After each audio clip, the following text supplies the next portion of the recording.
नमस्कार, न्यूज ज्ञान में आपका स्वागत है। मैं हूं दीपक मिश्रा। देखिए, इस वीडियो में आप जान पाएंगे कि किराएदार कैसे करता है घर पे कब्जा, और आप जानेंगे क्या होता है रेंट एग्रीमेंट, और आप जानेंगे 11 महीने का ही क्यों होता है रेंट एग्रीमेंट। आइए शुरू करते हैं वीडियो को। आप हैं मेरे साथ और मैं हूं दीपक मिश्रा। आपको बता दूं कि रेंट एग्रीमेंट मकान मालिक और किराएदार के बीच होने वाला एक कॉन्ट्रैक्ट होता है, जिसमें बताया जाता है कि एक मकान मालिक एक सीमित समय के लिए किसी को अपनी प्रॉपर्टी रहने के लिए या किसी इस्तेमाल के लिए एक निर्धारित किराए पर दे रहा है, और इसके लिए एक किराया फिक्स कर दिया जाएगा।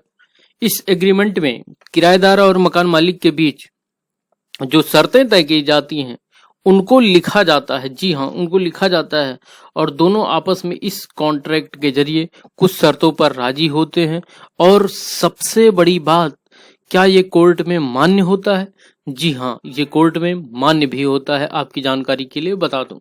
अब प्रश्न उठता है कि जो एग्रीमेंट है ये 11 महीने का ही क्यों होता है।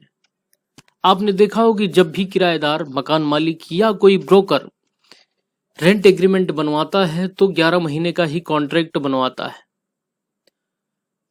तो जानते हैं आखिर 11 महीने का ही कॉन्ट्रैक्ट क्यों होता है। एक इंडियन रजिस्ट्रेशन एक्ट होता है, उसमें सेक्शन 17 में कुछ दस्तावेज की जानकारी दी गई है।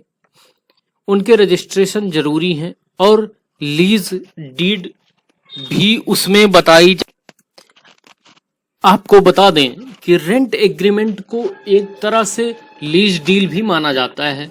उसमें कहा गया है कि अगर 1 साल से ऊपर कोई भी लीज डीड होता है तो आपको लीज डीड भी करवानी होगी। ऐसे में अगर रेंट एग्रीमेंट 1 साल से ज्यादा का होगा तो फिर इसका रजिस्ट्रेशन होगा। आप बात को समझिए। देखिए, मान लीजिए आप दोनों लोगों के बीच में कोई रेंट एग्रीमेंट होता है, वो रेंट एग्रीमेंट 1 साल से ज्यादा का होगा। फिर से समझिए, 1 साल में होते हैं 12th मंथ यानी 12 महीने, और वो 1 साल ज्यादा का होगा तो इसका आपको रजिस्ट्रेशन करवाना पड़ेगा।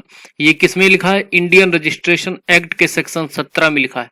तो लोग क्या करते हैं कि इसको 11 महीने का ही करवा लेते हैं, जिससे ये रजिस्ट्रेशन कराने की प्रक्रिया से बच जाते हैं। इसके बाद अगर कोई रजिस्ट्रेशन करवाता है तो उसके लिए फिर ड्यूटी, स्टाम्प खर्च आदि देना होगा। ऐसे में इस खर्च से बचने के लिए रेंट एग्रीमेंट को 11 महीने का ही करवाया जाता है। इसके बाद इसे रिन्यू करवा लिया जाता है, लेकिन ये 12 महीने से ज्यादा वक्त का कॉन्ट्रैक्ट नहीं होता है। क्यों नहीं होता है, इसका कारण मैंने समझा दिया कि अगर आप करेंगे तो आपको रजिस्ट्रेशन करवाना पड़ेगा, और आपके दस्तावेज खर्च और रजिस्ट्रेशन का तो ऑफिस जाना, तमाम तरह की चीजें आएंगी। अब हम बात करेंगे, क्या कोई किराएदार मकान मालिक के मकान पर कब्जा कर सकता है? और कर भी सकता है तो उसके तहत क्या कानून लागू होते हैं भारत देश में? चलिए जानते हैं।